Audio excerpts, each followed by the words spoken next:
AskGunQuestions.com is a website that we built back in 2007, and since then, for the last 15 years, people have been able to ask questions of simple to advanced nature, and we attempt to answer them in different ways over the years. Join us now as we start a new series to answer gun questions. And welcome, everybody. Let's see. So last week we kind of started back on track. Next week, you're going to be at training there? Is the week after next? Oh no, next week is Well, NRA. Then the week after that is Yeah. training learn. You'll be. We can start. Yep. We can start this next week. Then you're not going to NRA. No, not at all. Yeah. So anyway, so I figured let's get back into some questions. I see Chris from the 740 was out there. Welcome. Thanks for joining us live. Most people are listening to this in a podcast, but we do appreciate the people that join us live, especially when you bring us real questions. Mike White's out there. Welcome. Big supporter of the channel. And anyway, I'm going to start digging into the spreadsheet where we have all the questions that come into the website. But you just had a diversity shoot over at Union Hill on Thursday, right? How'd that go? Yep. That went annoying. That really was annoying. We sold half our tickets, half the capacity, which is cool. I think I waited a little bit too long for that. So, but all of my guys showed up. I have a team of guys that show up to help us out. And I guess because the location is closer to the other group of guys, you might as well call them my A team and my B team. And both teams showed up. So I had like 12 instructors and 9 guests and 9 attendees. So pretty much these people got one-on-one all night. And the reason the whole family came out. So it was it was sisters and their boyfriends. Because one sister had some personal thing going on with an ex that was an actual threat to the family, and all firearms, and asked questions about the New Jersey process to not only purchase a firearm but get carry permits. So they were there and they got to ask those questions one-on-one and talk to experts and get introduced to a plethora of firearms. So, I mean, it was almost like they had an hour and a half private lesson on everything. And I thought that was cool.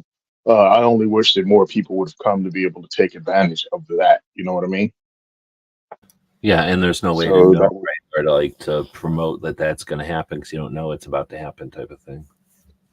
And that was just them. I mean, it was because of one of my guys worked with the lady, and because he worked with her, she had a relationship with him, told him what her situation was, which was awesome that, she trusted him that much. And they were able to do the thing, man. I mean, she brought her entire family, so I got to meet all of them, and they had a good time and they learned a lot. And I felt it was one of the benefits of doing what I do, that there's a family now that not only have, what do you call it? They got the confidence to try out lots of firearms. I mean, just lots of different things, from Glocks to Berettas, to the Prodigy from Springfield Armory. You just name it. There were a lot of firearms there. They got to shoot a gun for the first time. And they also have the names of people that they can use as references for their pistol purchase permit and their firearms ID card. And that's what it's all about, right? Normalizing guns by getting people familiar. And the stigma's gone and the awareness out there, and you don't force and you allow that to be created through events like that. Yeah, and I forgot this part because to me it's not important, but to the Second Amendment movement it is.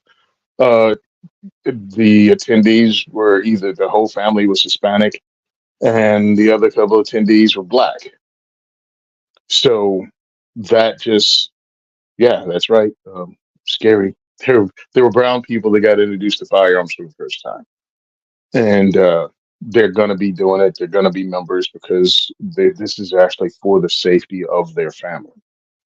And the black guy that came, he owned firearms already, but he didn't own those, and he wanted to know how to get involved in 2A advocacy, and wanted to meet the groups and wanted to check out new firearms, and he had that opportunity too.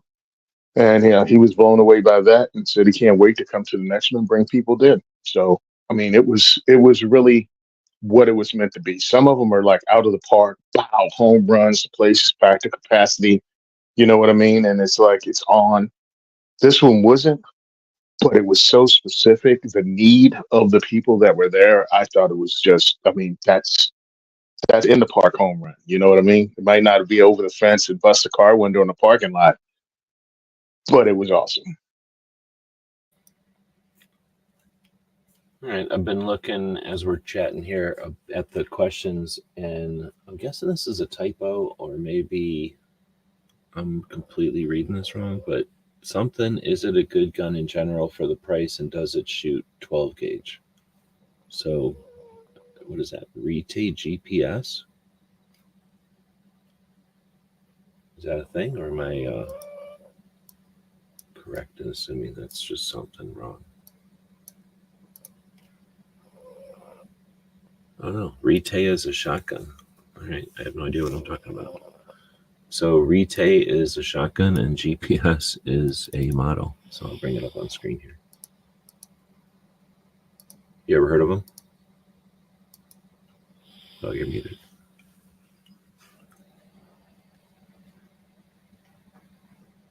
You're still muted. I don't know, maybe Tony's doing something. I don't know if we're allowed to show prices or not, but we're not selling nothing. I apologize. I had the ooh, that looks, is it Turkish? Well, I mean, it has to be, I guess. I'm not 100% sure yet. I guess I have to click Because on I'm one. looking at that forend, and it looks like a redone forend for one of the shotguns I have. Boom, boom, boom, boom. Looking through the information, usually they'll tell you. They're pretty much proud of it. I mean, nobody tries to hide when they're made in Turkey, usually. Well, my issue with I love this. Ooh, a little expensive for the Turkish shotgun to be a pump action.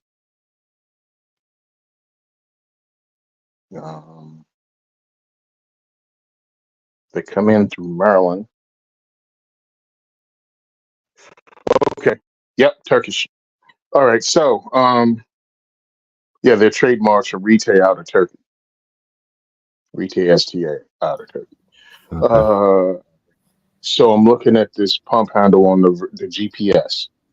It looks, that and the trigger guard really looks like a pump shotgun I had that I picked up for $99 at Palmetto State years ago, because they changed the model designation. You know what I mean? They changed they got rid of that one by changing the furniture, and I think they were just dumping them. I think it's a good shotgun, but for $399, it's kind of steep. Because in my opinion, for less than $399, I can get a Maverick 88 that's made in Texas. So is it a good gun in general for the price? I think you answered that one. And then does it shoot 12 gauge? It says that it comes with choke interchangeable Mara Pro chokes, CMF. So what's that? Choke, something modified in full.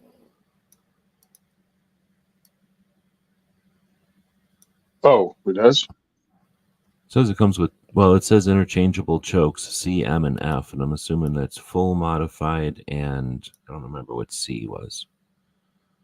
Mm-hmm. Combination, or I think there's a skeet, I don't know. But anyway, so unless C is just nothing, you wouldn't want to use it on a full choke, but slugs can go through.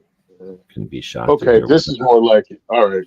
The MSRP is $399, but I just found that they like 219. So for around the $200 mark, again, you can still purchase. You could probably still get a Maverick, but I have a similar shotgun that's also on sale. Oh, is it oh, they're out of stock. All right, they were on clearance at PSA. $200 is a good price to pay for something. I don't think you can go wrong if you're determined to buy this particular brand. Well, since neither one of us are getting paid by anybody to talk about Mhm. this stuff, you got $200 you're about to spend on this thing, even not at clearance, but maybe just someone selling it to you at a deal. Are you going to spend that $200 on a used something? I think I'd rather buy a Mhm. $200 used something, because what are you going to do to a shotgun except rust it out or like literally bend it in half? Most people treat their guns pretty decent. So a used shotgun, I've knocking on wood here, but back in the day when I would buy guns all the time, did I have bad shot? I mean, unless I knew I was buying a broken old shotgun, which I have bought plenty of broken shotguns because they're cool. Mhm. When I was buying a working shotgun, it worked. So I mean, it's kind of like buying a hammer. Yeah, you can buy a broken hammer, but unless it's like obviously broken, it's probably not broken. So Yeah, something new with a bunch I of feel the same aluminum way. parts, a bunch of weirdness, and how are you going to fix this thing ever versus what couldn't $200 buy you anymore? I mean, maybe it's an old 870, maybe it's an old anything Mhm. Winchester or whatever, but are you going to find parts for those? Yeah, pretty much anywhere. Like you're going to go find Yeah. bins of parts for old shotguns that are American. So I think I'd rather buy Yep. used something here. I agree. I agree when it comes to this. Now, again, the only reason I purchased it because one, it was $99, and again, this was on clearance from PSA 10 years ago, maybe. Well, there's nothing I saying was we only looking have one for. shotgun either, unless you live somewhere you can only have one shotgun. Yeah, have a rack of them. Who cares? Yeah. Oh no. Well, the reason I said I purchased that one is because I had I'm looking at it right now. My Winchester 1200 with a 20-something inch barrel, and I wanted an 18-inch barrel. I think I had a 24-inch barrel, whatever the sporting barrel is, and the barrel was $200 if I could find one. And I stumbled across an entire shotgun 12 gauge for $99. I bought it. Oh yeah, no, that's a thing. Yeah, that's definitely a thing. I remember the same thing. I had a situation where I didn't want um, the long ass barrel that came on a. I don't know why they make hunting shotguns with such long barrels. I guess people in boats don't care, but if you're walking with Yeah. it, I want to be able to let it go down and not have it hit the ground. So I want it to be whatever 18 inches. I think on most people, is enough for you to like Mhm. put your arm down, and the gun isn't going to hit the ground. But uh, yeah, same thing, same exact situation. By the time you try, back in the day at least, I don't think it's a little easier now, but back in the 90s, trying to buy a shotgun barrel, good luck. It was way easier to just buy a whole nother shotgun. Back then it was like 180 Mhm. or 70 or something, if I remember right.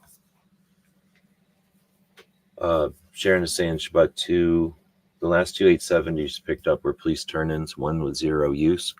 And I think there's just, Nice. unless you seriously hate police so bad that you don't want to have even their shotguns. Police shotguns are cool looking. Like they get wear, they're neat. And for me in the cop car, I definitely would like to have a police pump shotgun for the cop car. Yeah, I got the Ohio. I picked up one of my guys contacted me and said, "Hey, did you see this? They have Ohio National Guard shotguns on sale, and it was like 250 to get a freaking Wingmaster with the bayonet lug and everything on it from the Ohio National Guard. And on the side of it, it has the map of Ohio and ONG on it. It was pretty cool. I wish I would have purchased two of them because they had the old school one too with the folding stock. The stock that folded up that was a horrible idea, the metal one. Yeah, that folds up It's on from top. all the 80s.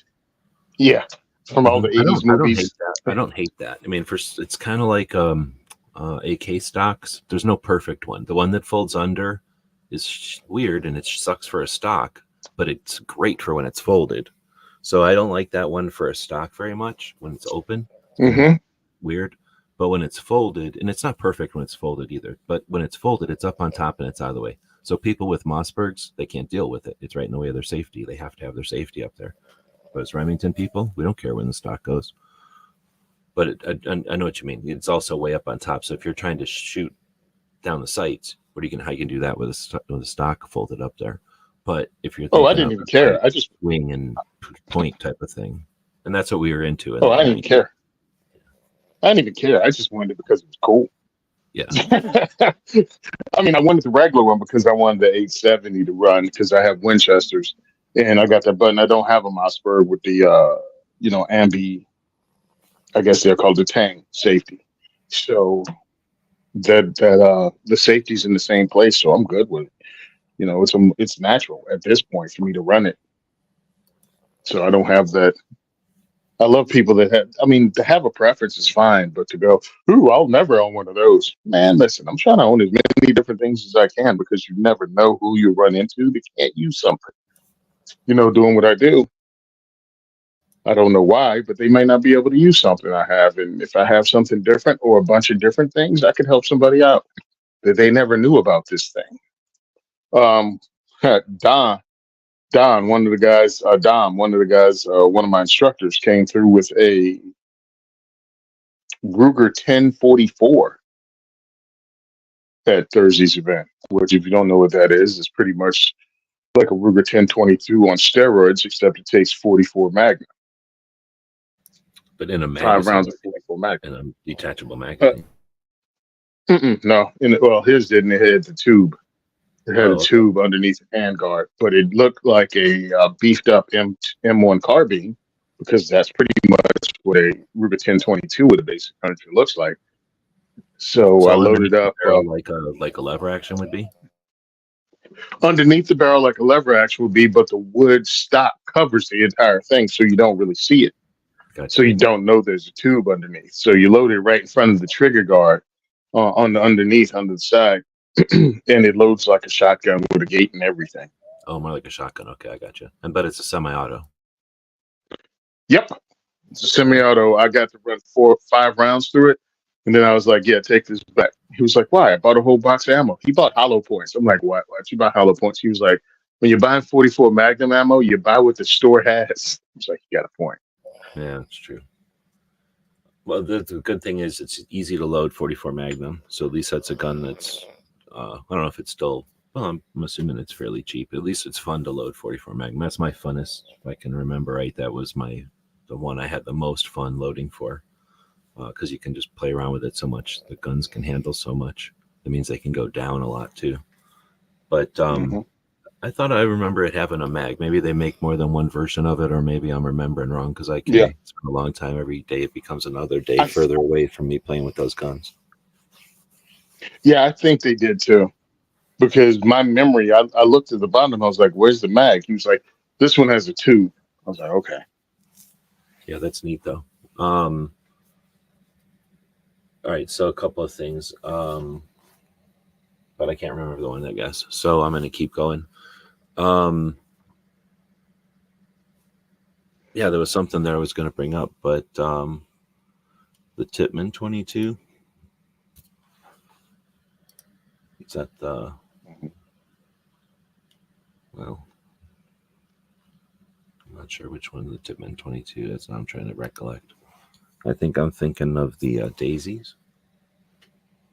Now that had like 3 different versions, but I think, and then Ruger's had a bunch of different versions of their 22s. When I think Titman 22, am I crazy or am I thinking of the Titman Gatling gun or the paintball. Gatling gun? No, I'm thinking of the Gatling gun. But yeah, they've done Yeah. paintball and they've done pellet guns. Yeah. Oh, dude, we're such geeks. Oh, here, wait. This is what I was going to say. So you were talking about something there with the shotgun stock going up over the top, and that got me to thinking about something that I have never heard anybody talk about before. And that's rare because I've been chatting about guns constantly almost since 2009 or something. So there was a time in the 90s before there was concealed carry on the regular. The only people that really concealed carry back then were cops, and you just assume the cops knew everything about guns because they were cops, right? And there was no reason to think otherwise. So you never thought about carrying around a gun. And that also means you never thought about drawing and shooting from a holster other than cowboy stuff. Or maybe if you were really hardcore, some kind of shoulder holster, right? but we weren't doing that, so you never really did it. And there was certainly none of this like, oh, if you carry from a shoulder holster, you're going to sweep your femoral artery and blah blah blah. Like none of that happened until there was concealed carry and people started to think about it more and have real conversations about it, right? So one of the things that I'm still on the fence about, we've never talked about it, you and I, but this whole like instinctive shooting or point shooting where you don't use your sights at all. There's a whole layer of people that literally, and I'm not even kidding, like don't even use sights. They don't even have them on their guns because you don't need them really. I mean, you can learn how to just shoot from your hip at things in front of you very accurately. There's a million pieces of evidence for that. It's like definitely a thing. However, people that don't get it and don't appreciate that freak out. And it's a little tough to say, yeah, I don't even need sights. I can just shoot at this thing and know that I'm hitting it. But obviously the vast majority of people are like, you have to align your sights at whatever you're shooting at. But then you still get people that are like, you have to align your sights and you have to focus on your front sight, and your rear sight gets out of focus and your target gets out of focus. And then there's a whole group of people that'll go, why should your target go out of focus when you can have a red dot and blah, blah, blah. So there's no right answer, right? There's just an evolving happening, or, whatever's cool or whatever's the way it is for a majority of people, but there's never a consensus, right? So anyway, I'm just prefacing all this because back in the 90s, we had a different frame of reference, and people can try to lay on us whatever 2024, view they want of this. But back in the day, we did shoot from the hip all the time. There was a ton of movies that shot from the hip, but only because that's what people were doing. Like there's literally the carbine and stuff, like people were doing that stuff in the war, and certainly with shotguns. So anyway, I'm thinking when the stock folded up on top of a shotgun, it wasn't that uncommon for people to be shooting shotguns from like essentially the hip, maybe not as low as the hip, but you weren't bringing a shotgun up to your shoulder all the time. For one, it was a shotgun and you're just shooting at a bird, or, stopping a threat as a cop or whatever. And I think that a lot of us were, I don't know if you had an opportunity to do it, but we'd go out to the desert or whatever and set up a bunch of clay targets. You can just set them on like a mesquite bush or something. You can set them on a cactus. You can set them on a rock. And just they're all over the place. Nowadays you'd have a bunch of stands out there and you'd set them on stands, but back in the day you just set them around, and then you'd go out there and shoot from the hip at these things. And eventually you could do that, and it would be not so much can you hit the things, but how fast you could hit as many as you could or whatever. And you'd throw them in the air and stuff like that. But we were very comfortable shooting essentially loose. Like we didn't need a stock on a shotgun anymore. You could just hold it with two hands and shoot at stuff.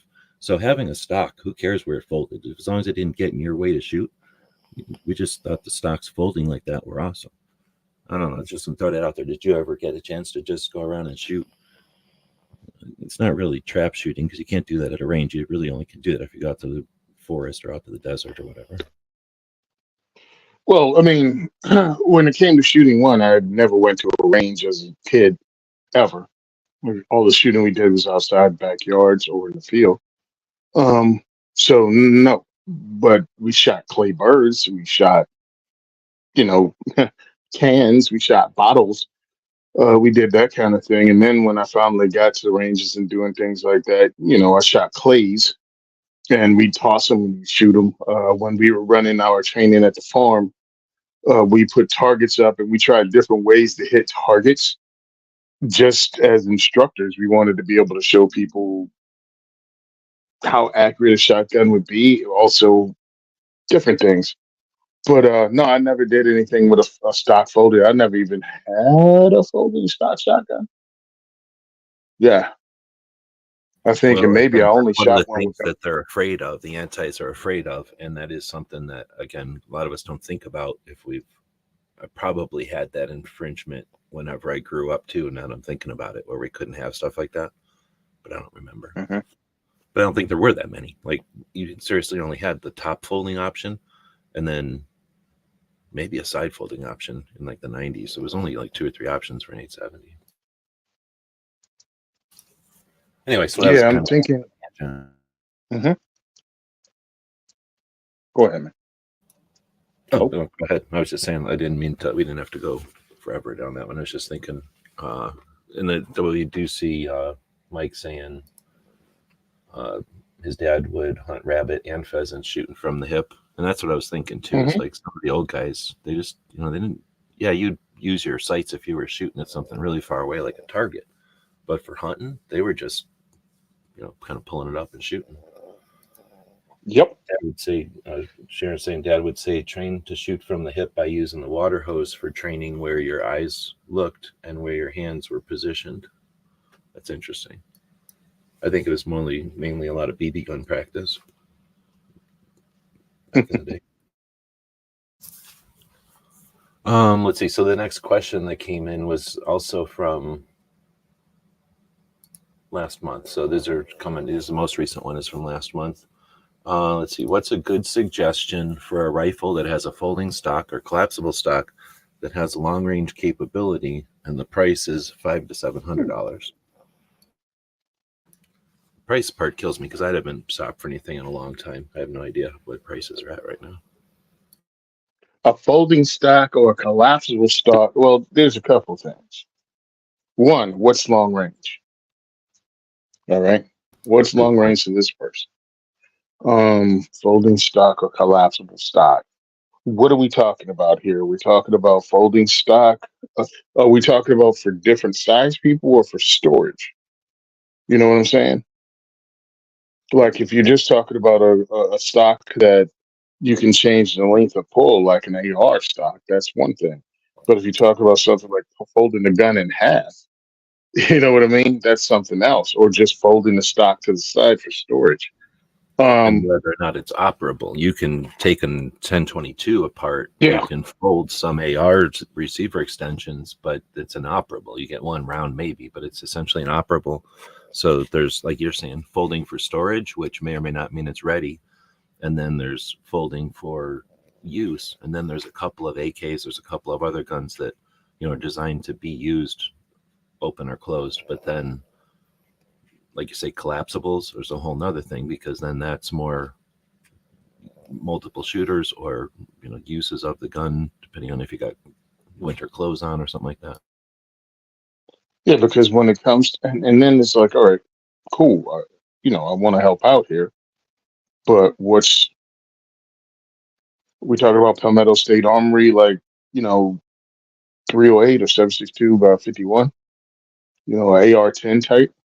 I don't know what their reputation is because when it comes to AR-10s, because that's what I'm thinking about, you hit or miss with a lot of different companies. And when you go down to the 500 to 700, exactly, your 500 to $700 price range, you start dealing with guns that might not be that dependable in the AR-10 realm. Like right now, it's like $849 for PSA PA-10, 18-inch barrel. Great, you got a rifle. You don't have any glass to go on it for your long range. That's a great point too, is whatever you call long range. Now, first off, you talk to a handgun person, they can think long range is 200 yards, right? Like, oh, 300 Yep. yards. I can't shoot that at my range. I have to go to the whole next bay over. And then some people are like, I can't shoot long range at my range because it's a mile and the range isn't that big. You talk to a Marine, they think long range probably 1,000 to 3,000. They're like used to shooting at a different distance than, again, somebody picks up a handgun or a shotgun. Yeah, so I went and looked at Palmetto State. There was 850 around. I'm looking at Bear Creek Arsenal. Their 308 ARs are between 6 and 8. And again, what's long range? and are you just doing it to poke holes of paper and hit targets, or are you doing it to hunt? So do you want an 18-inch barrel, a 20-inch barrel, a 16-inch barrel, a 22-inch barrel? Not being a jerk, but there's a lot of questions. There's follow-up questions to that. Right. Well, that's the point of the concept, though, is that people that are inexperienced or unaware are discovering, right? And that's part of it, is that if there was an easy answer, then it would just be like, buy the yellow one. And they did. Let me see. There's that full stock. See that stock thing messes me up because I'm looking at the price range this person is talking about, and I'm like, you might have. You might be better served with that price range for the distance you want. Again, depending on the distance, looking at bolt actions like That's Savage probably too. Axes, yeah, like Ruger Americans. Um, there's another one also that I can't think of. It just blocked maybe something from CZ. Some of the rifles they make. And without knowing what it's for, again, if you want to shoot Mhm. at competition, then you probably don't care how heavy it is. You probably want it to be as heavy as possible. And if you're Hmm. shooting it for hunting, then it's kind of the opposite. You want it to be lightweight, but the barrel length, again, if you're going to be carrying it around or if it's going to be sitting on a bench. But I was thinking the And same thing. then The folding stock kind of says I want it to be either quote unquote tactical or operational, like I'm going to be able to do something with it, either store it or carry it. Maybe hunting, because hunters will sometimes collapse their stuff until they get up on top of the hill they're going to be hunting from. So the Mhm. collapsible part tends to mean at the cheapest plastic, at the highest carbon fiber or something fancy, but usually folding stock isn't wood. So that kind of frames it in, again, either hunting, tactical, or storage is a factor. And then and you're not getting that, anything $500 to $700 for carbon no, fiber. because that takes it, if you want long range and fold it in half, well, now it's a whole, like, now make a gun that can shoot Mhm. long range and then start adding money to it, because you're not going to cut it in half and have to make it sturdy enough to be able to be cut in half or collapse or whatever. So usually that's taking the long range expensive gun and adding money to it, not removing money. Mhm. So I was going to say, hold on, eating a peanut didn't go down right. I was going to say something like a bolt action milsurp. Could be Hmm. rugged, cool, and I've got to drink something. Probably the calibers are no good, but the price range is All there right, hold on. and accurate. It'll shoot long range for sure. Hold on. Swiss K31.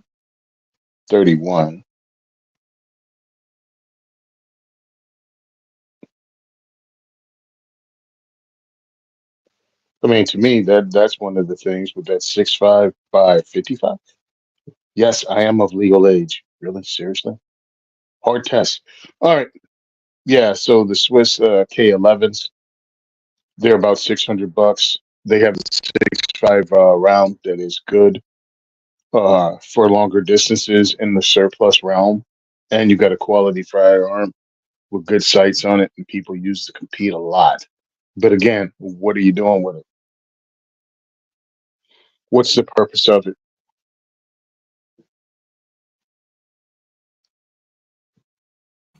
And then I'll go back That's the way. to, just to make it difficult, or a lot of a large range of answers. Maybe you can get an AR and shoot pretty long range. I've shot 1,000 rounds, or Hmm. 1,000 yards, or pretty close. I think we shot 700 something round yards with AR open sight or iron sights. I was doing all right. I was competing Yeah. with people shooting optics. It can be done. I know Marines do it when they're young. Yeah, when they're young. I don't know why. But yeah, 500 yards. 500 yards shouldn't be a problem with iron sights. Is that long distance? And again, are you just trying to poke holes in paper, ring steel, or are you trying to bring down game out? Well, that's the other thing. Shooting an AR at distance is just to prove you can do it. It's the fun of the math, because what's that bullet doing? It's probably knocking off the side of an elk or something. You know what I mean? It's not, literally, it's probably not delivering much energy, and it's probably tumbling by the time it gets way down there. Some of the It's gonna make larger, some animal. Hmm. go ahead. You're just gonna make some animal angry. That's all you're gonna do. You're not gonna kill it. Long distance with a 55 grain or even a 77 grain. After what, 700 yards, 800 yards? Yeah, no. It's taken all its energy just to get out there. That's the reason big guns exist, because you need to deliver energy at distance. So that means you got to have a ton of energy up front. You're going to lose a whole bunch of it to gravity along the way and wind resistance and everything else, so that you can give as Hmm. much to the target as possible.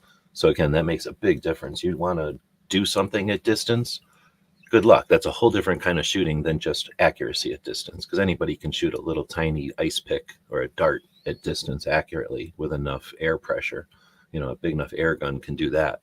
But if you wanted to do something like knock down something at that distance, now you're talking about artillery. Now you're talking about taking a whole bunch of powder and pushing a whole bunch of mass, pretty far, and then doing that consistently enough and strong enough machine to do that consistently enough to be accurate.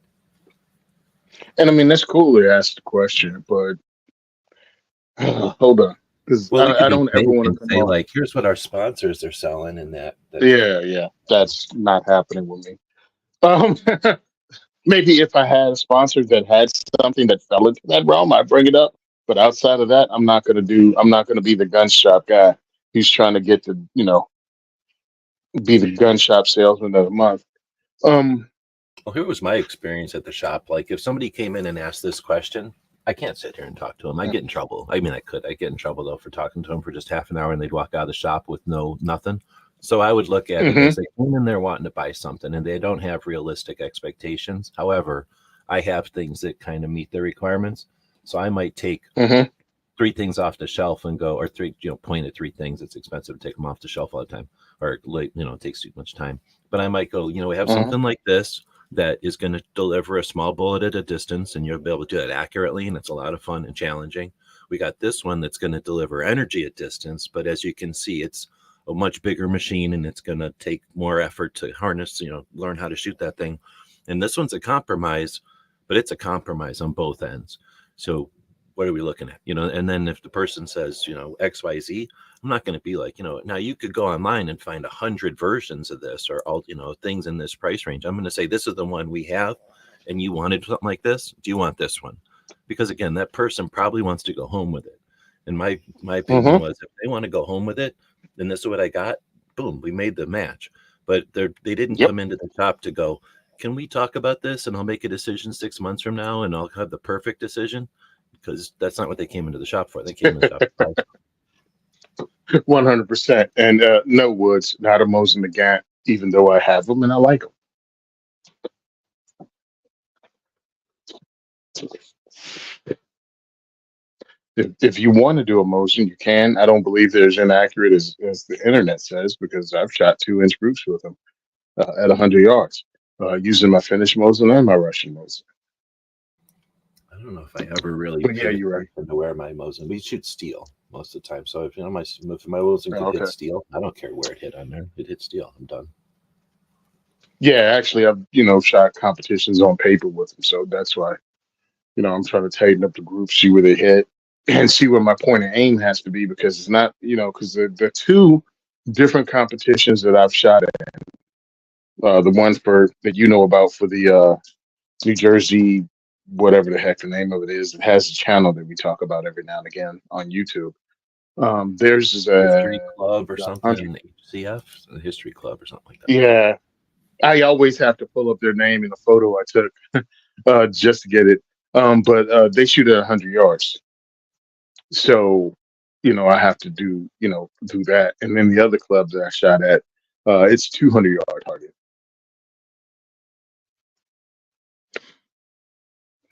Oh, the question we've been talking about was, what is a good suggestion for a rifle that has a folding stock or collapsible stock that has a long range capability and is priced between $500 and $700? So it was a pretty specific yet general question, I thought. Yeah, that was it. Yeah, it was. If you don't know that there's going to be a ton of follow-up questions, you think that would be a pretty specific question.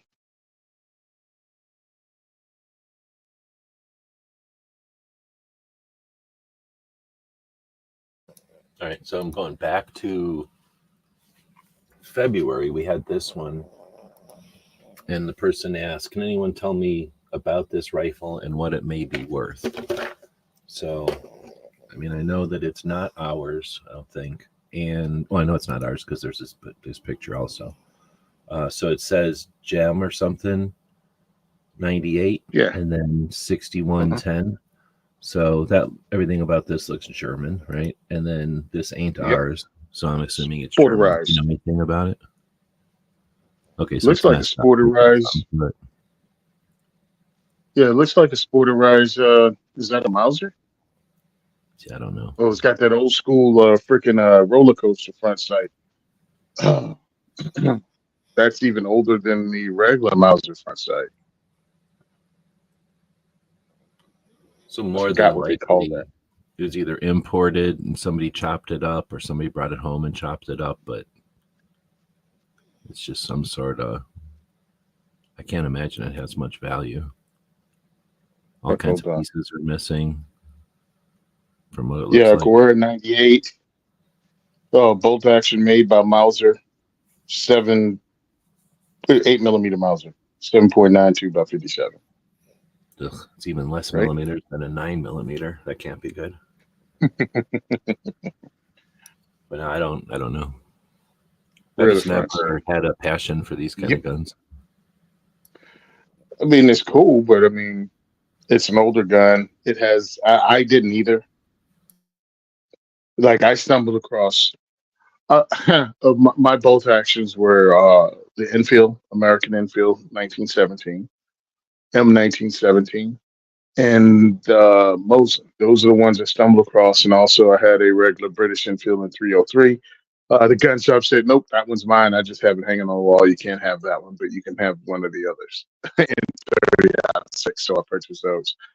But I never got into the German caliber, the German Mausers, none of that. I just didn't. I don't know why. Um, just didn't.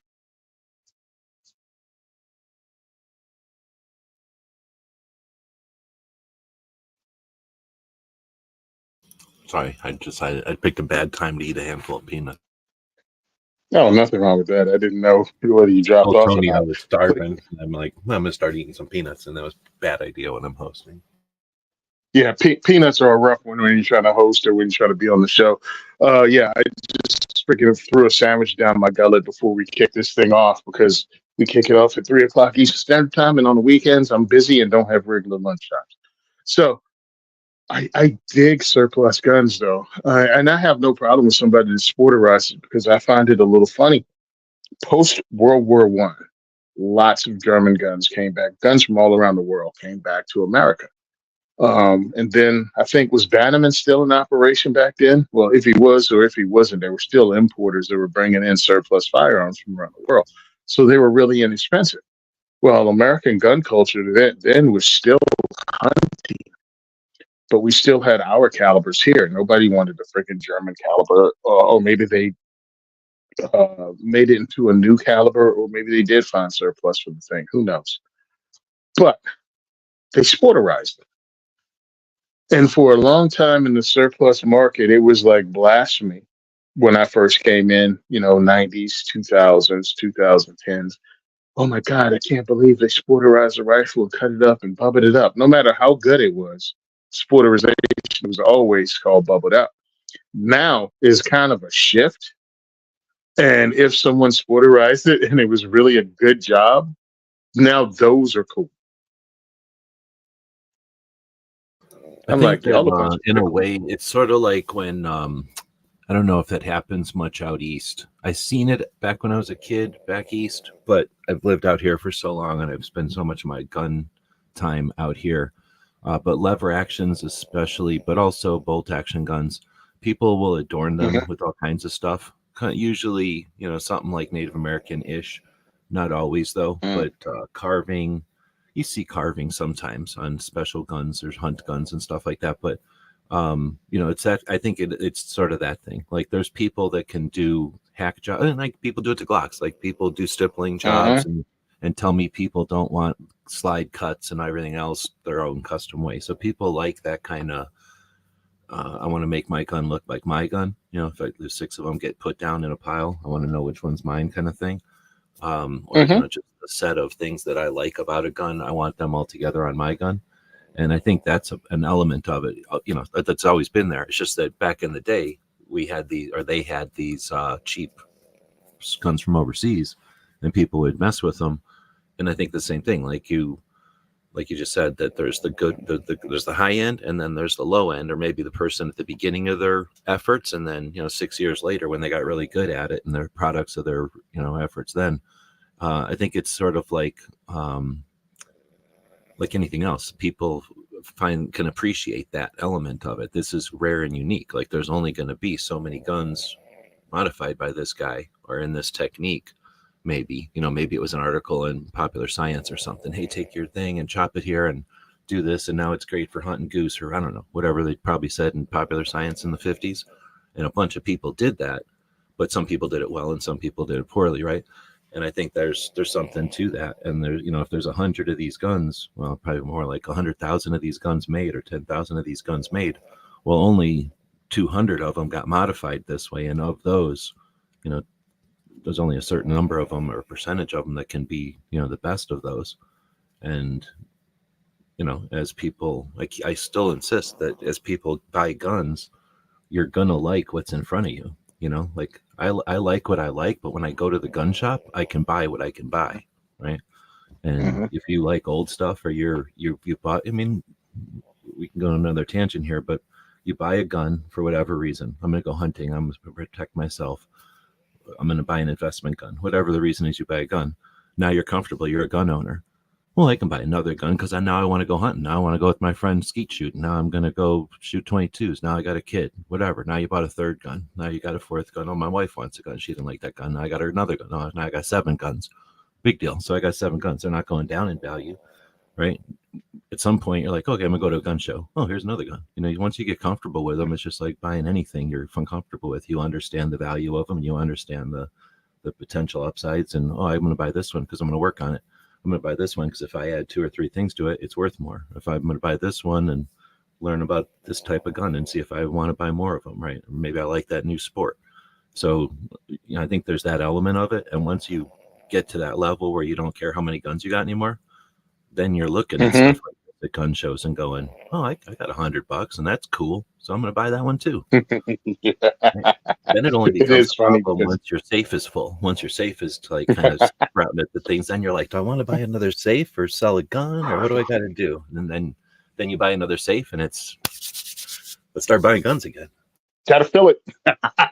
Yeah. So I got to that point, and one of the funniest things was with shotguns, because I have projects in my mind. Again, my whole thing is introducing people to the sport. I don't even know how I did that. I mean, it came about naturally, but it came about before the diversity shoot. You know what I mean? Before I started the diversity shoot, I was still trying to get people into firearms in a way that was easier for them. And one of the things I decided was pick up a shotgun, pick up a used shotgun, single shot shotgun, to get somebody as a gateway drug. And go, all right, this 24-inch single shot 12 gauge, I'm going to show you how to cut the barrel down to 18 inches. You know what I mean? Shorten up the length of pull a little so it's not an upland gun, but you can use it for home defense. You can use it as the range, and give you a sleeve on the side and just make it into an inexpensive self-defense shotgun. And I started picking up those. So now it's like, all right, now what I'm going to do with these $400 shotguns I bought? Because I never finished it. I never got into the whole making a video on how to turn it into something else. And it's cool because I ended up taking it to the class. I actually gave one to my mom because she's not going to run a pump. She's not going to take a class to run an AR. And she wanted a home defense shotgun that worked. And I gave her one of those, and I gave her a sleeve, and I loaded it up with buckshot and showed her how to use it, showed her how to run the shotgun. Only has a hammer, doesn't need safety. You know what I mean? It has all the things my mom needs. So she has one of them now, and I have, some in storage, but I just thought it was really funny that I was going to go on this mission. And yeah, once you get to the point you don't care how many shotguns you have, you can do things like that and justify it in your mind.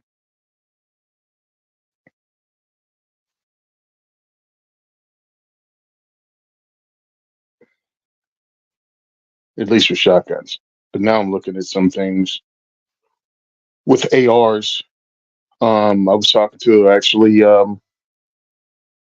Rocco from ROC Training at Union Hill Gun Club, because I want to do a thing with introducing people to training with their local guy, with their local at their local range, not worrying about going to take a Chris Costa class, which is a great class, by the way. But a lot of people think they need to, if I'm going to go take training, I'm going to go with the famous guy, where I have to travel and get a hotel room for 3 days over a 3 day weekend.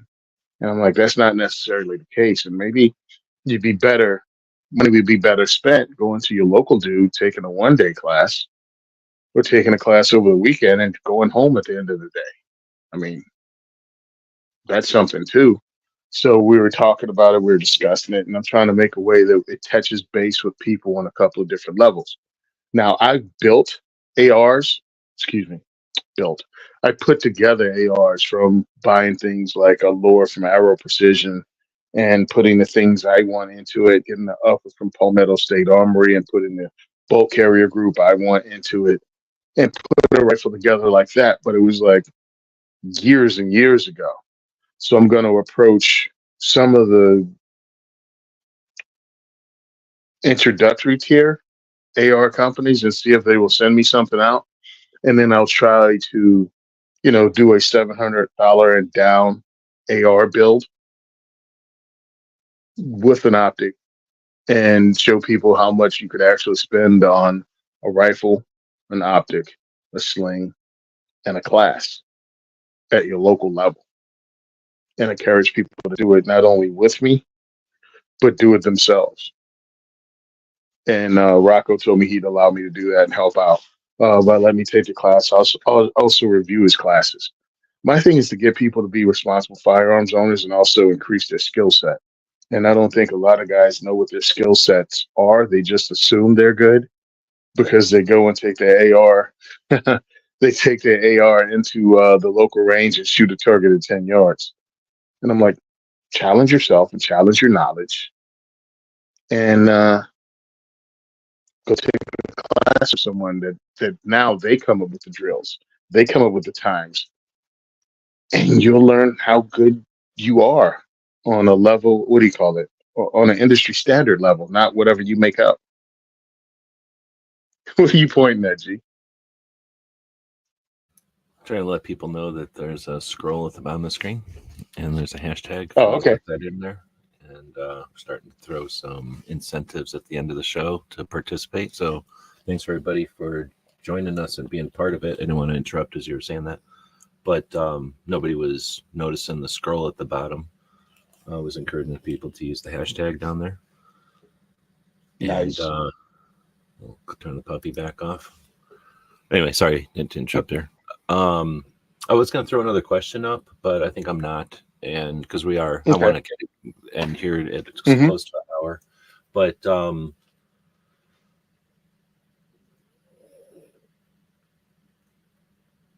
nope, I was trying to think of, I thought there was another question in here. I guess this isn't a question. I think he's just reacting to, did you say something about DIY quad barrels? Or... No, DIY. Was talking about DIY cutting the shotgun barrel down. Gotcha. To a legal limit.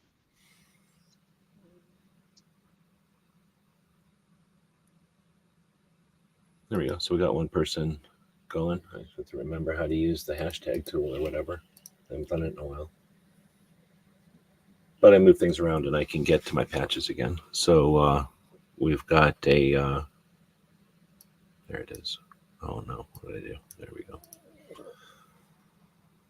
I hate when you're going to grab something and instead of grabbing it, all you do is reorder everything in your list, kind of shifted everything. That's what I ended up doing just now. So I need to put this. There's only one person entered so far.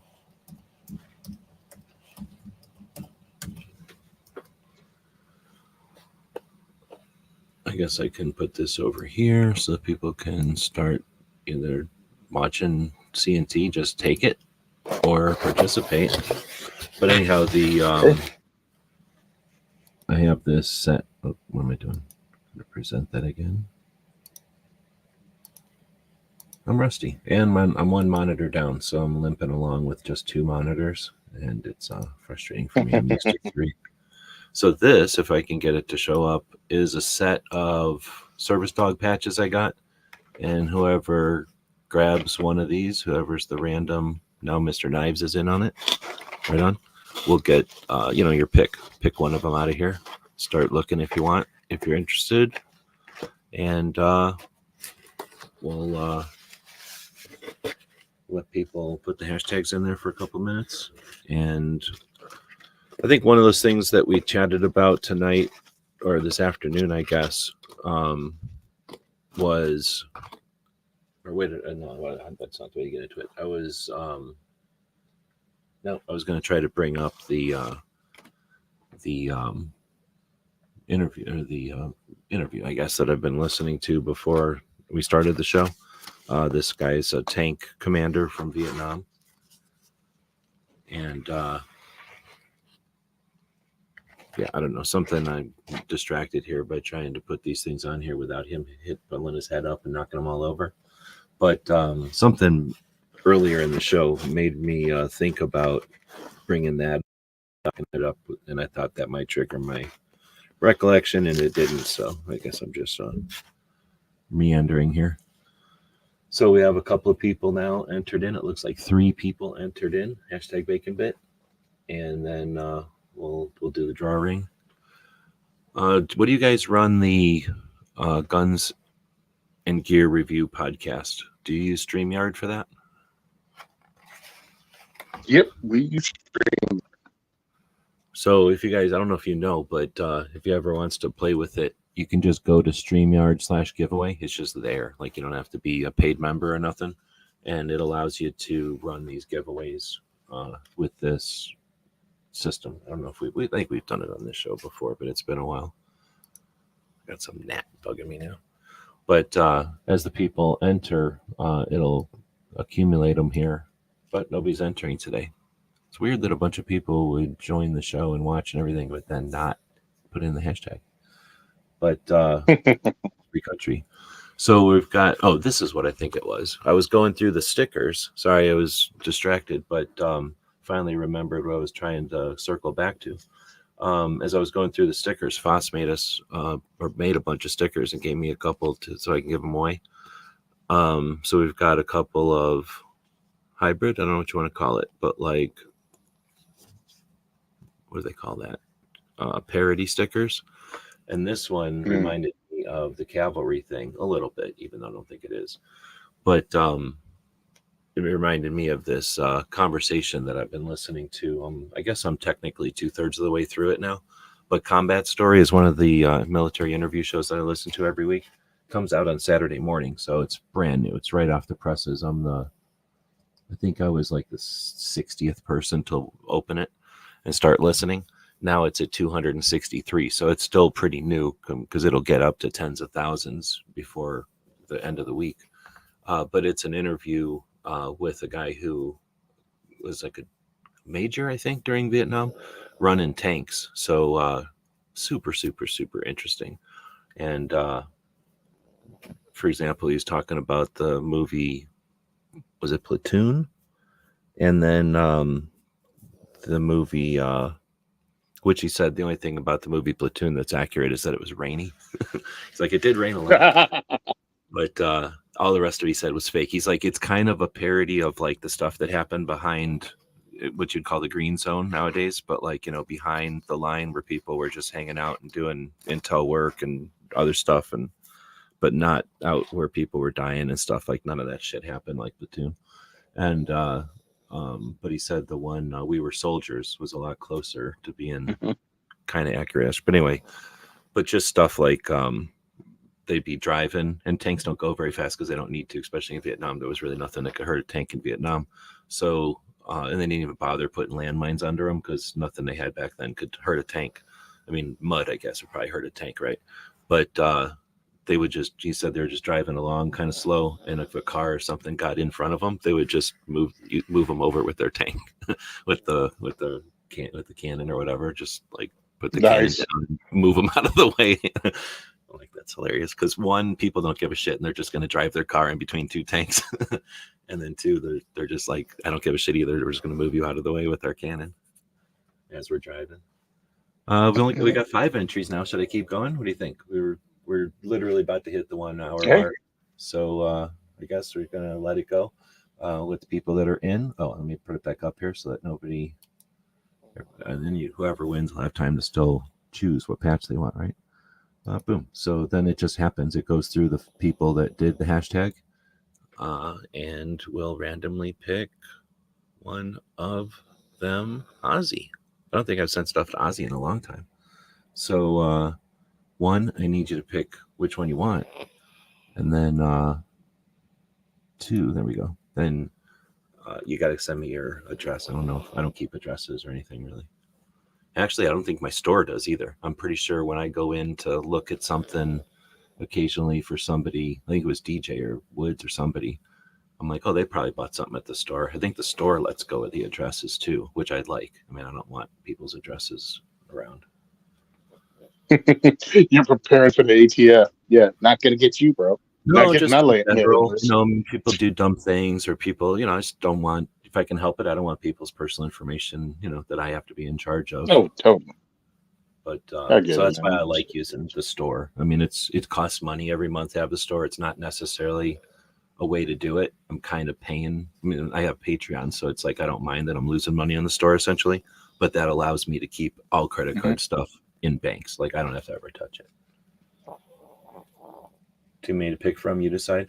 Well, I'll tell you what, I'll post a picture of them on Instagram and then you have all the time in the world because there's no time limit. But basically, I'll do different stuff.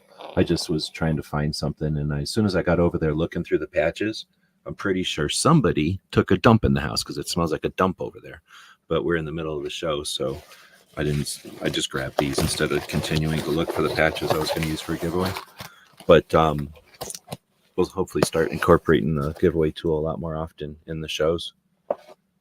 If there's something else you're looking for, Ozzy, let me know. I mean, anything that Gizzard is giving away, except for a couple, I have all of that stuff. So if there's any specific one you're looking for, of course, you can have that as well. But anyway, let me get rid of this dog. Nobody wants to look at him anymore. I can get rid of this. And what am I? Do that. There we go. Why don't we start wrapping it up? You've got another diversity shoot in 2 weeks? Yeah, I got a diversity shoot on June 6th. One of my guys came to me. One of my guys came to me and said, "Hey, he had an opening that I give him dates, and I might have a fourth range that's going to work with us this year," which I think is awesome because I built in some gaps. So we can and bring one or two more ranges in for a couple to 3 times this year. Just to let people know we're in that area. We don't have to go hard, you know what I mean, in the paint every time because we have regular places. So hopefully it comes through and we'll be in Lakewood, New Jersey later on this year. And maybe I can get into actual Union, New Jersey. So we're a little further south and not as far north as Gun for Hire, but further north. And it's areas where we have different clientele. So I can't wait. It's always going to be slow the first couple because word of mouth has to get through. Social media kind of limits us. And but that's what we're working on. So go to diversityshoot.com if you want to see where we are. I'm going to have all the dates and stuff up there. And also you can help fund us through diversityshoot.com. See our pictures and stuff on social media at SimonSaysTrain on Instagram, SimonSaysTrain on Facebook. Second for everyone on X, and the second is for everyone on Facebook. So we're going to be posting stuff up. And I'm going to be doing more and more lives on Instagram because I think they do better than I thought they would. More people watch them. I think they just wait to watch them. I just got to figure out a time frame because I usually make them while I'm driving. And I just talk until I'm done talking. And then I post them up and whatever becomes of becomes of. So I'm going to do more interactive stuff now. I think it's really important because people seem to like it. And with them messing my numbers up, I'm going to have to reach people any way I can. So thanks for having me on, dude. I appreciate it. Oh, yeah. Thanks for joining. Chris threw a super chat at us. Appreciate that. Thank you. I was going to say, too, that you're going to train and learn here in a bit. Want to take a second and chat about that, or as much time as you want, and chat about that. And then after, well, I'm going to go ahead and say it ahead of time. Tony's about to tell you Mhm. about Train and Learn, which I'll be chatting up a bunch too, because I think it's seriously the best thing we got going as far as an ongoing event yearly, um, as far as content creation and advocacy. You know, the normalization of guns ain't going to happen. It certainly ain't going to happen at a national level, and it ain't going to happen at any industry event, right? It's neat that the industry events happen and they serve their role, but they're not advancing the normalization of guns. Slowly they incorporate it, you know, they're part of it and everything, but they're not leading the way. What leads the way is individuals, and Train and Learn helps create those individuals and fosters them and motivates them and inspires and stuff. But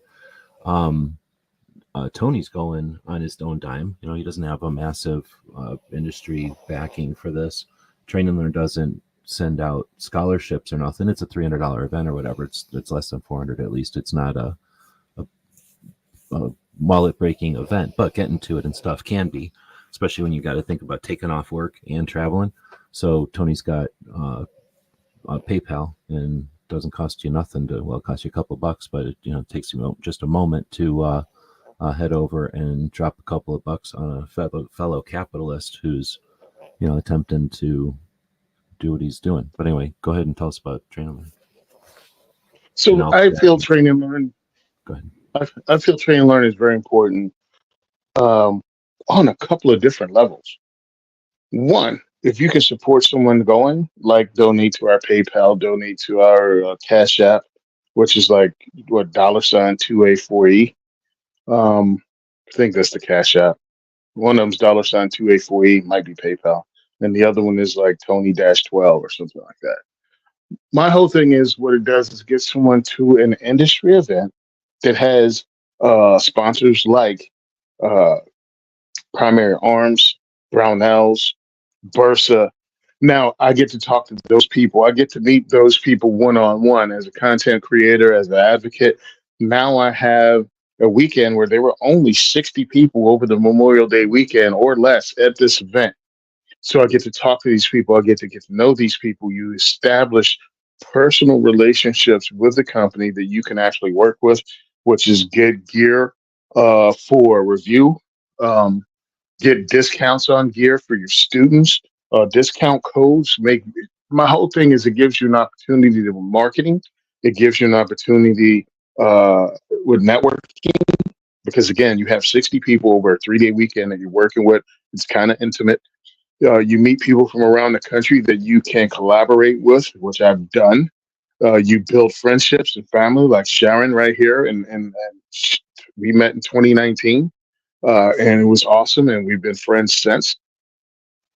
It's an amazing way to come close to a lot of people in the industry, and if you throw that opportunity away, you're an idiot because some people have come to those events and went, "Oh, this is just a class." No, it's not a class. It's an opportunity to actually network and create a family type environment, a friendship, a um.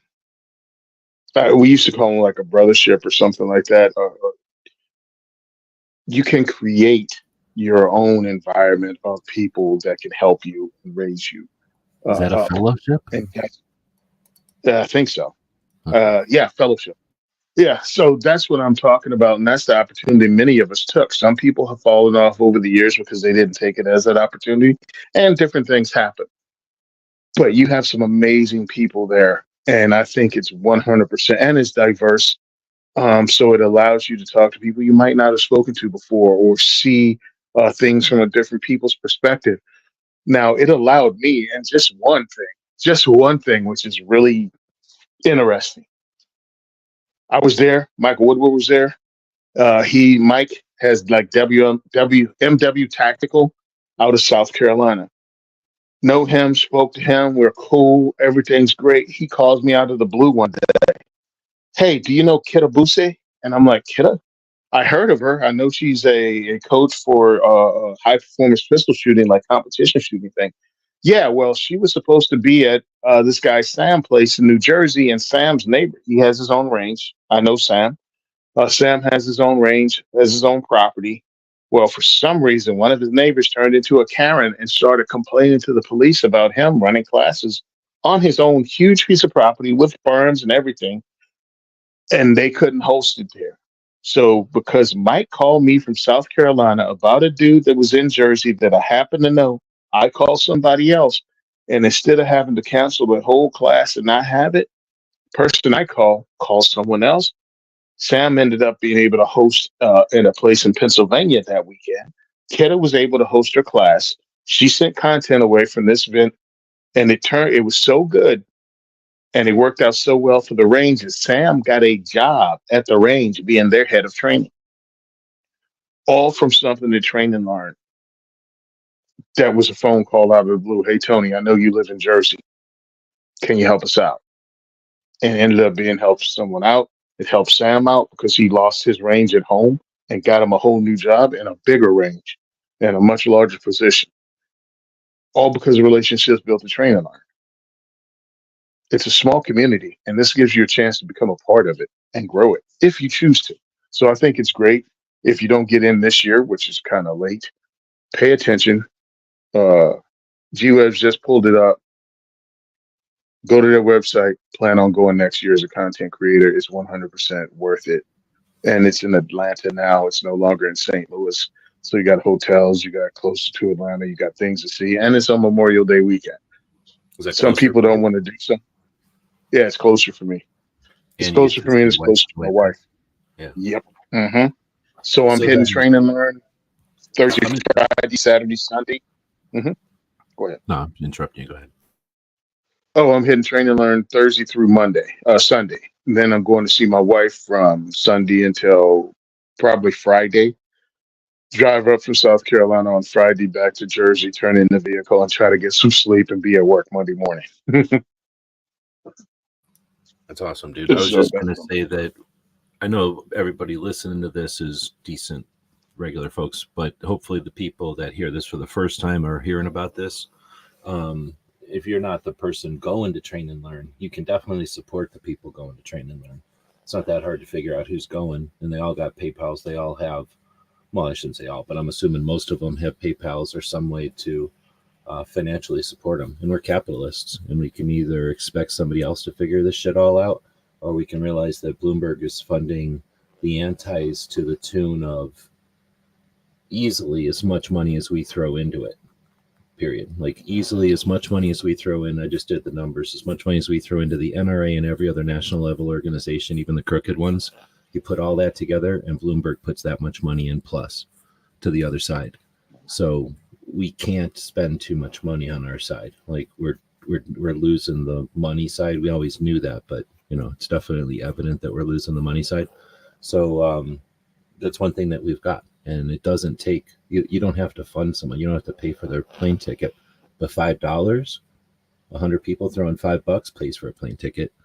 And there's 100 people listening to this, but that kind of effort grows. And that's where we've had times in the past where projects have been funded to massive levels. Unfortunately, sometimes the projects were bloat, they were just nonsense garbage, but I've seen the mechanism work. So I know that the process can happen, that if 1,000 people throw $5 at something they think is interesting on a whim, which is essentially what we do all the time as people in the United States, oh, that sounds like a fun flavor of soda. Here's $5. Oh, that sounds like a great flavor of coffee. Here's $5. Oh, that sounds like a nice new type of biscuit. Here's $5. Oh, a new chicken sandwich. Here's $5. So, here's somebody trying to do something. Here's $5. It only takes 1,000 people to make a trip happen for somebody. And a trip that's not oh, maybe I can make this happen. And if only I trade jobs with somebody, but more like, hey, I'm going to give you $100 to change shifts with me. And now that person who changed shifts with you doesn't hate you when you come back to work. They can't wait for you to go do something again. And as capitalists, we're allowed to think about that. Like if Tony could go to work and go, hey, everybody, thanks for appreciating letting me take a week off to go hang out with my wife and go to this thing I went to. Here's $250 because I made so much money this weekend. He's allowed to do that. Like we could have that. And then, again, people in his work are going to go, hey, let us know the next time you need to go out of town. We can't wait. And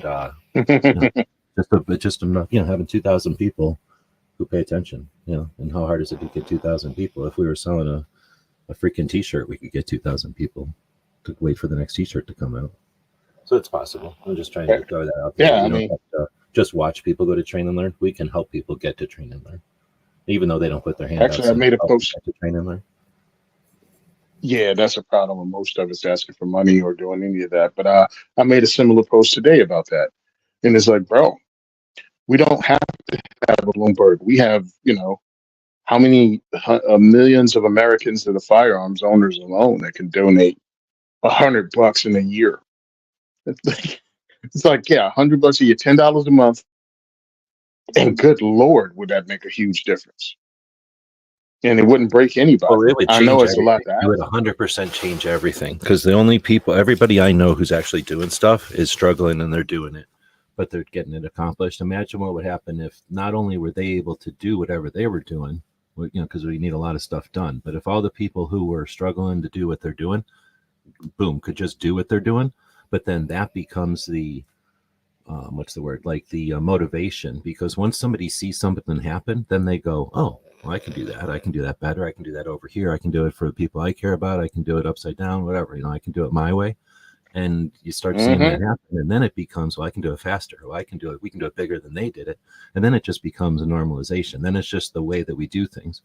And honestly, the things that we are talking about doing here are awareness, and really awareness. They're removing inequities in awareness, inequities in knowledge from the playing field that people are using against us.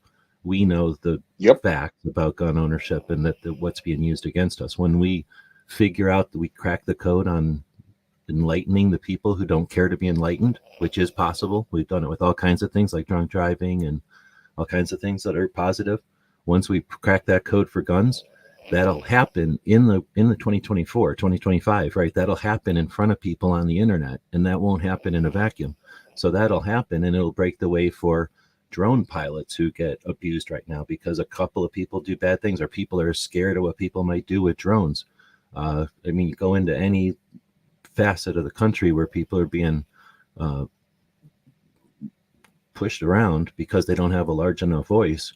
Gun owners are that huge minority. I don't know what to call us, but we're this huge number of people that get kicked around and abused because of an inequity of awareness. And once we crack that code, it's worth getting there, and it's worth trying to crack that code, I guess, because once we crack it, it applies to other parts of our society. And then, anyway, I'm getting into too many tangents and whatnot, but I think that's why I like Train and Learn so much, because Train and Learn isn't like, here's the agenda and you're going to learn it, and everybody comes out little Train and Learn clones, which does happen with some type of situations. And that's just the way it used to be, because, hey, there wasn't this many ways to do it. Here's an official way to do it. Now you're doing it the official way. Okay, well, there's some ways to do things now, and there's things that have to get done that aren't in the rules. So we need a lot of people working, and Train and Learn kicks out over the years. Now, what is it? I couldn't remember. Is it 4 or 5 years now? 2019 was the first one, and then we missed a year because of COVID. Right. So 5 years. Okay. I think it's so, 5. But it's had alumni of that many times. So, there's, and like you say, not everybody can come back for everything. People come and go, but for the most part, there's a lot of iterations of this. And it's not like, well, it was good 1 year and those 2 years it was shitty. Like, nah, every single time it's been coming around and kicking out decent products. So, again, that's one of those things that's overlooked, I think, a lot, because especially now, I don't know why Katie puts it, for whatever. The one thing I don't like about it is when it is. Seems to me like it could be at a different time that doesn't compete with this giant thing that overshadows it, that everybody of things talks about, and they're going to ignore Train and Learn. If Train and Learn was by itself or like adjacent to something else, you could get talked about. To be fair, NRA changed its date. It was nowhere near NRA. That's a good point. Yeah, it's not like KD stuck it next to it. KD's doing his thing consistently, and they flop around, and it's just, he would have had to move it to get away from it. But no, you're right. But that's the only thing. Yeah, because I was like, I think it was like the second or third year. Oh yeah, it was 2019. We had it same date, Memorial Day weekend, and it was good to go. And either the second or third time, KD went, "Hey, I got a question for you guys. Next year, NRA moved the date for the 2020 or whatever, or maybe it was 2021. He was like, is anybody gonna come? Or are you guys gonna go to NRA?" I turned around and looked, and I'm like, bro, this is, I mean, to me, this is family. This is getting together with family and friends at something that's 60 people that we hang out. We're mostly in the same two hotels. We eat together. We smoke cigars together. We sit by the thing and we talk to each other. And we go to each other's rooms and hang out in groups. NRA is fine, but NRA is a big show, and you don't get that. You don't get that unless you create that. And I've done appearances at NRA, and it's cool, but that's like, yeah, meet so and so. We're gonna have a dinner, and that's like 2 to 3 hours, and then it's another 4 days of show that you don't see these people. So no, yeah, NRA moved his date. Kevin found out that he could still fill classes up with dudes like myself, like Sharon, and others that are willing to come down and not go to NRA because you can hit other shows and they'd be somewhat like NRA, in my opinion. Especially now after SHOT Show, after people dropped off from SHOT Show because of the virus, and smaller shows start popping up around the country. You got Guns Out in Virginia. You have Gun Con in Idaho. You have the stuff out on the West Coast. I can't even think of some of the names of them, but there are lots of NRA like events with vendors and companies.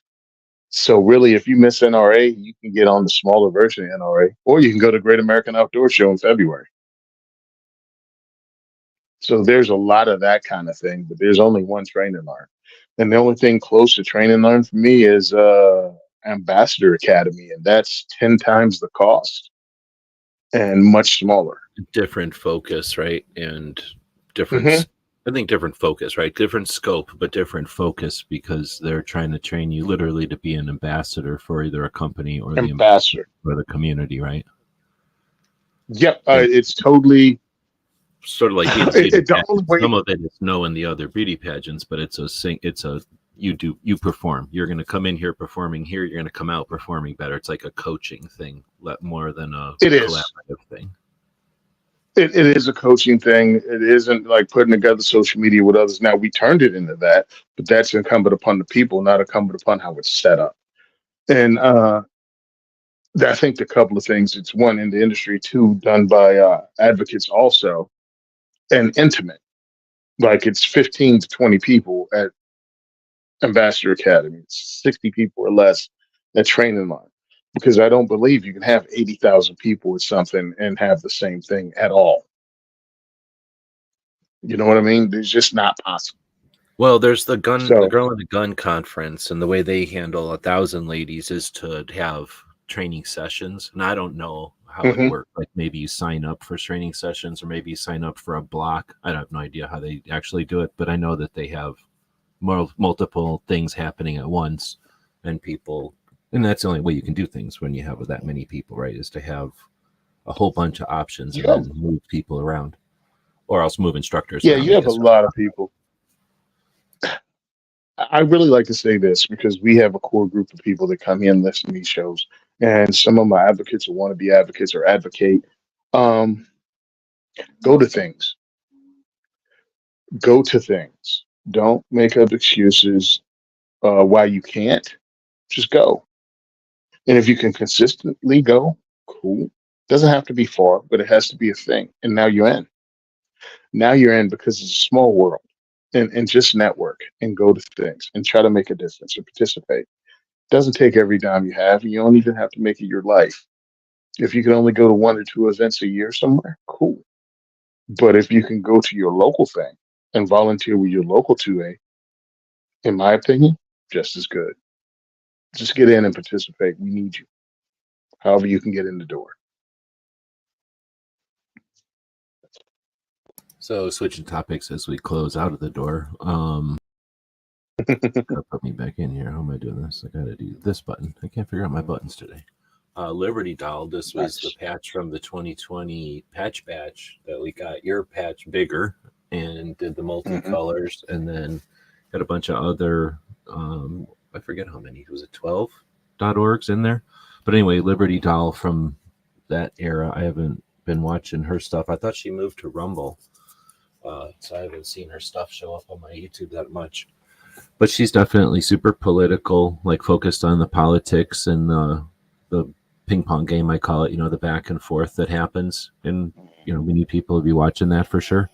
And I like her approach. She's fairly light about it, instead of being super pessimistic. She might be a little pessimistic, but she's light about it. In any case, I haven't watched her stuff in a while, but Mike White says, did you see Liberty Doll posted a YouTube video about the Door Brothers scam, and that includes the American Firearms, he said, I don't want to say it wrong, so he said he corrected it down here, American Firearms Coalition. And I'm not familiar with the AFC, but it sounds like a fake name, right? And I've been skeptical of the Door Brothers since I started paying attention. And they're not the only ones, but here's the thing, Minnesota. So I hesitate to say they're all bad, but at the same time, they do a bunch. Anyway, I'm gonna watch your video. I haven't seen it. I'm assuming you haven't seen it. No, I don't know. No, I haven't seen it, and I never heard of the Door Brothers. But again, I stay out of drama. I just don't pay attention to it. I don't let it affect me because enough's enough. We've got essentially a number of organizations. You can tell what they are because their logos all essentially look the same, like the same person made 12 different logos for all these different state level organizations. And they collect, I don't know. It's a very difficult thing to keep track of, but let's just say they don't attend the gun rights policy. They're like, there's organizations that don't show up when everybody comes to the table to collaborate and strategize, but they have their own marketing and they have their own marketing, their own fundraising, I guess is the way to say it. So that's a organization that's had feelers or entities in all kinds of states. And like I say, when I started doing the research, the reason I started doing the research is because of stuff like this. It's like, what's going on? Like, everybody's on our side, right? Well, no, there's a bunch of people who understand when to stand up and go gun rights and then collect a shit ton of money, and then they sit back down and wait till the next time it's opportune to stand up and go gun rights and hold out a bucket, and they make a shit ton of money. So imagine if you just went to 2A rallies and you wore an American flag t-shirt with a bucket that said, I'm working for the 2A, and you just went to 2A rallies. Who the hell would ever know? And before the internet, that's what happened. People would just show up and be like, I work hard, give me some money. And what is it? We care. Like, here, make my $10 work hard. Work hard to buy them a bunch of whatever they feel like. So there was this organization that never showed up and never did anything. And as I started to ask people who I respect, well, who are these people? They'd be like, oh, don't talk about them. Like, they're not, they have different ways of saying, like, bad, don't talk about them. Don't bring them up. You don't include them in your list, that kind of stuff. Like, they're not working for us. They're essentially either taken. It depends on how you want to take somebody who just shows up and does that. Are they somebody is like my example? They show up at a 2A rally, wear an American flag t-shirt and say, I care about 2A, give me money. So is it no harm, no foul? Big deal. Somebody feels good because they gave $10 towards something they care about, and just like, no harm, no foul? Or could that $2 have gone, or that $20 have gone into a bucket to actually do something? So did that person steal $20 from an actual fight? Or did that person deflect where somebody says, oh, I gave my $2. I've done my part. I'm going home and I'm going to tell everybody I've done my part, or I'm going to just go home and shut up because I was never urged to do anything with my $20. I was just given my $20 and said, you did a good job. Come back next week. So there's a lot of people that have issues when you're a true activist or, trying to create awareness, and you want people to spread the word, and you don't want to spread the word about how you can give $20, but you want to spread the word on, like, let's show up here and here to end this debate already, or let's show up and have a real conversation with a politician so that they understand that if you take away just one dangerous item, that's foolish. That's not going to solve the problem. When you've got 2 out of 3 deaths are suicide, let's talk about mitigating factors. Let's talk about actually saving people's lives instead of foolishly worrying about one object that, if we look at it, anyway, I'm getting into tangents or whatever. So there's an organization that has been around for a while, and it's tough to talk about because if you talk about it, one, you get knocked down because they got nothing else to do than knock you down because it's, they got a reason to not have people talk about them, and the fewer people that talk about them, the more advantage they can take. Does that make sense? It's the so. And the big organizations are beat, and people will go, how come the big organizations never come to XYZ? Because they essentially can't, and they don't want to talk about it because if they talk about it, they get attacked. So it's a pretty shitty thing. So I'm interested to see what Liberty Doll talked about.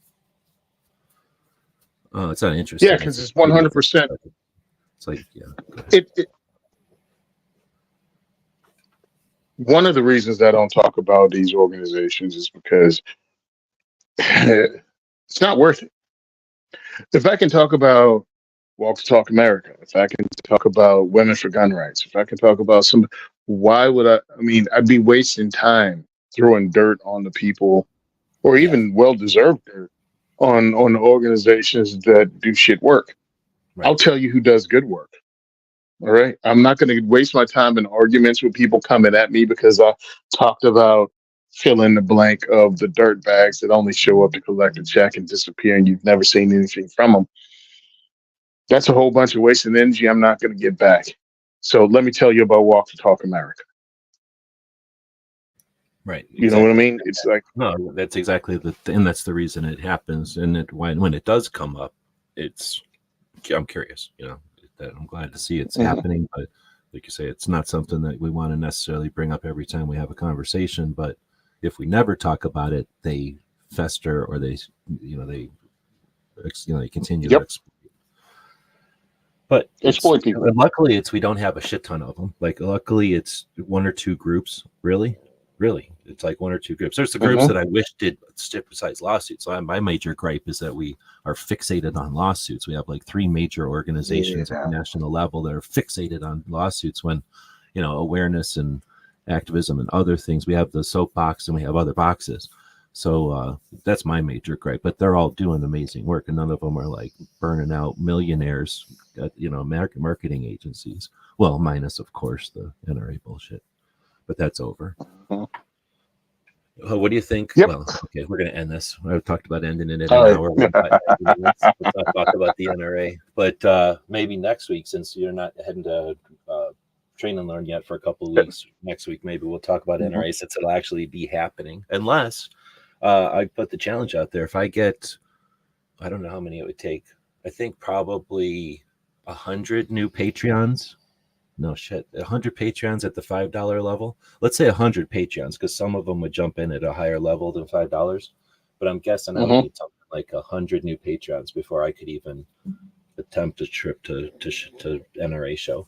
But I'd certainly like to go. If I was independently wealthy right now, I'd be at NRA show focusing on Jeff Knox, the other guys who are reform candidates, Amanda Suffolk and Rick Ector, who are all on our side and are now on the board.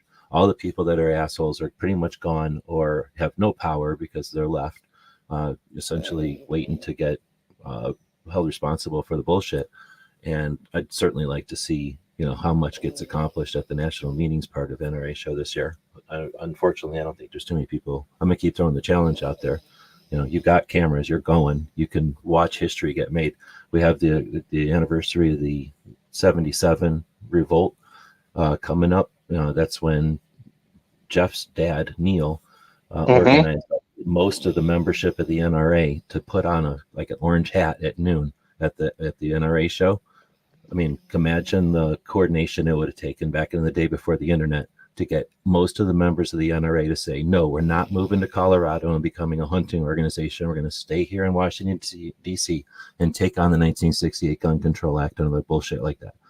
So that's what happened in 1977. What are we going to have happen in 2024? Hopefully we have a shit ton of cameras there. We're going to have a couple of cameras over there. If you want to see my cameras there, I mean, I need thousands of dollars. I can't do it. I wish I could take time to go do it. I can't afford to go, and I can't take time away because I'm digging myself out of a hole because I used to go jump on stuff like that. So trust me, I'd love to go there, but I can't afford to just put the dogs up and book to DC to Dallas and grab a hotel or whatever it would take. but I'll do it if I can get the funding. If you're somebody who's rich and wants to throw money at me, let's do it. I'll go out there and put cameras at stuff that matter. But otherwise, I'll keep putting the challenge out there for the people that do have the ability financially to get there. Let's see what happens, right? Is this the 77 again? I'll leave it at that. We'll talk about that next week if you want. Otherwise, we don't have to. I'm going to wrap it up. Thanks again for joining me and taking your time each week to jump into the show. Yeah, man, I appreciate it. And quick shout out to Walk the Talk America. Congratulations, Chris Chen and Walk the Talk raised $100,000 since the first of the month for that organization. Because it's Mental Health Awareness Month, and really 2 out of 3 deaths with a firearm are suicide. And that doesn't happen because guns are so deadly or guns are so violent. I don't know how many people have hunted before, but it's complete and utter bullshit to suggest that guns are the most deadly form of suicide. Guns are a deadly form of suicide because the people who choose guns know how to use a gun. You give an unknowledgeable person a gun, and they're going to do horrible things to themselves, but they're not going to kill themselves. It's not called taking, it's called hunting, because you have to have skill to do it. And part of that is being able to place a bullet. You don't just turn off mammals. We're like made to not die.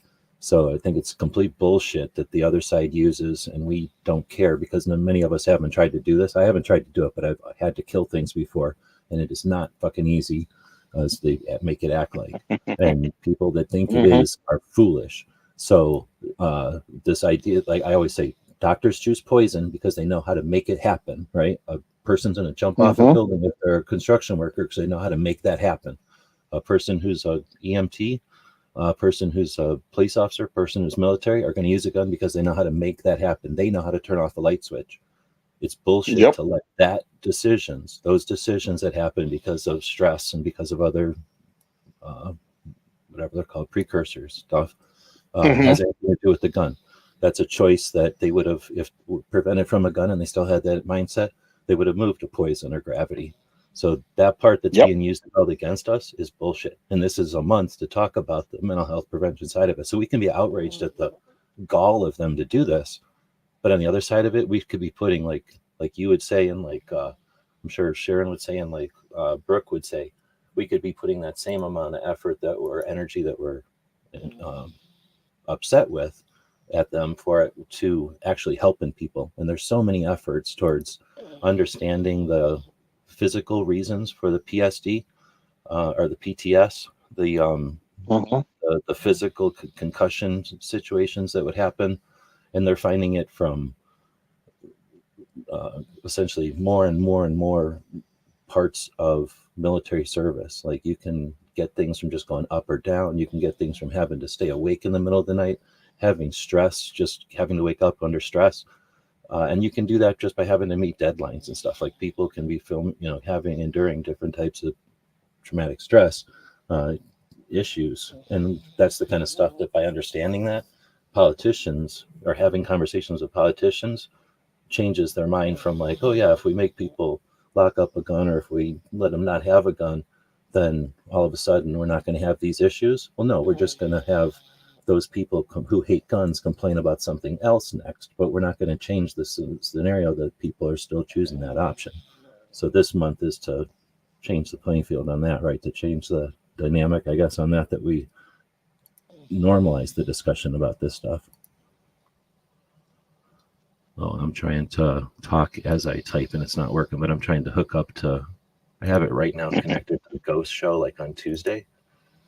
And I just do that by default because nobody else was live. But I always like to turn or plug this show into another live show.